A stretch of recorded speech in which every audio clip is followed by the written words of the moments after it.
What's up everyone, welcome back to the Lace-Up channel. My name is Mickey. In this video, I'm going to give you your full guide on transfer orders. That's right guys, how does product within any system move between one location and the other? Well, in this video, we're going to talk about quick transfer orders and we're going to talk about batch transfer orders, right? Those are the two transactional documents that move product from one bin to the other. Anyways, let's get right into it. So guys, what is a transfer? A transfer is a movement of product from one bin to the other bin. Let me give you a physical example. Let's say you're staring at a rack with 3 levels and you want to move a pallet of product from the 3rd level to the 1st level. Guys, that's fairly straightforward. That's what we call a transfer. First, you're going to select the origin bin, so the bin that the product is coming from, the 3rd bin. Okay? Then you're going to select the destination bin, or the bin that it's going to, the 1st bin. Okay? Then you're going to select the quantity of the product that's going to be transferred, and when you're done, you're going to hit save. The moment you hit save, the system, whether it's an ERP system, QuickBooks, even a warehouse management system, it will execute that transfer and move the product from one bin to the other. Now, this example that we've just talked about is called the quick transfer. A quick transfer executes on the spot. The moment you hit that save button, the system is going to move the product from one bin to the other, and it's going to move the contents of that product, i.e. the lot number, the expiration, manufacturer part number, whatever parameters you've got saved within the system for that product. So what you guys need to know, on a quick transfer, it's very simple. You're selecting your origin site, you're selecting your destination site, you're selecting the product and the quantity you're transferring, you're hitting save, and boom, the product transfers from one bin to the other. Now, there is some nuance between a quick transfer order and a batch transfer order.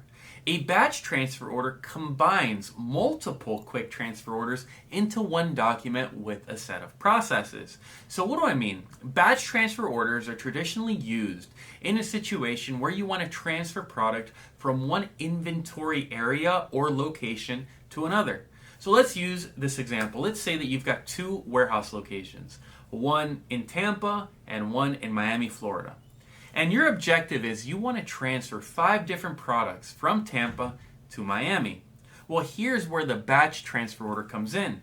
You would create a batch transfer order for those 5 items.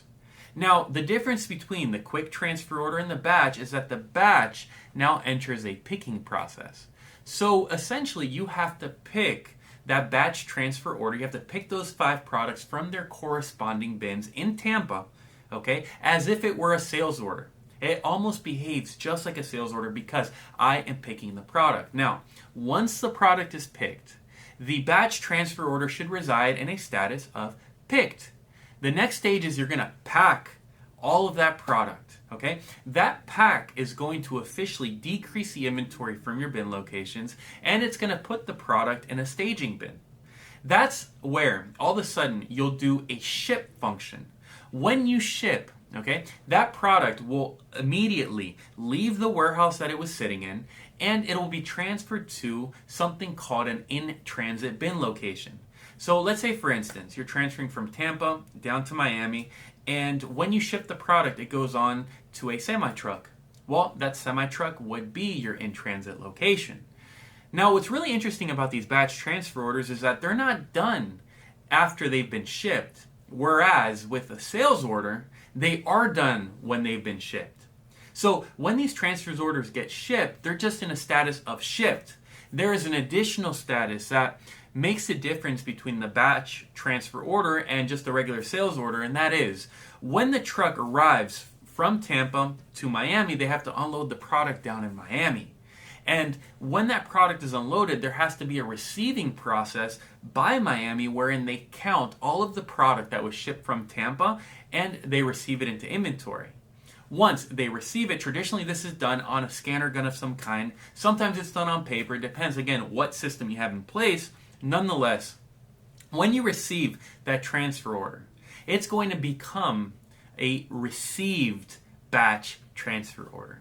And this means that the batch transfer order can no longer be modified. The received batch transfer order can no longer be adjusted. At that point, that batch transfer order is final.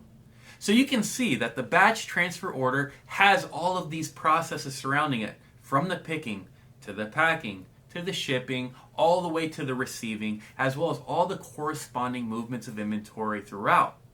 So guys, now that you know the differences between the quick transfer and the batch transfer, you're probably like, okay Mickey, how do I use this? How does this apply to me? Look, it doesn't apply to a big company that already has a great system in place. It applies to those of you looking to get organized. You guys need to find a system, whether it's your QuickBooks Enterprise or your Activate Inventory, your Fishbowl, even our warehouse management system. You need to find a system that supports both the quick transfer order and the batch transfer order. And when you do this, you're now able to scale your business out because you can manage your transactions of transfers from one site to the other. Anyways, guys, I hope that you enjoyed that video. If you did, do me a favor, scroll down below, give me a like, give me a subscribe to the channel, and I look forward to seeing you next video. Take care.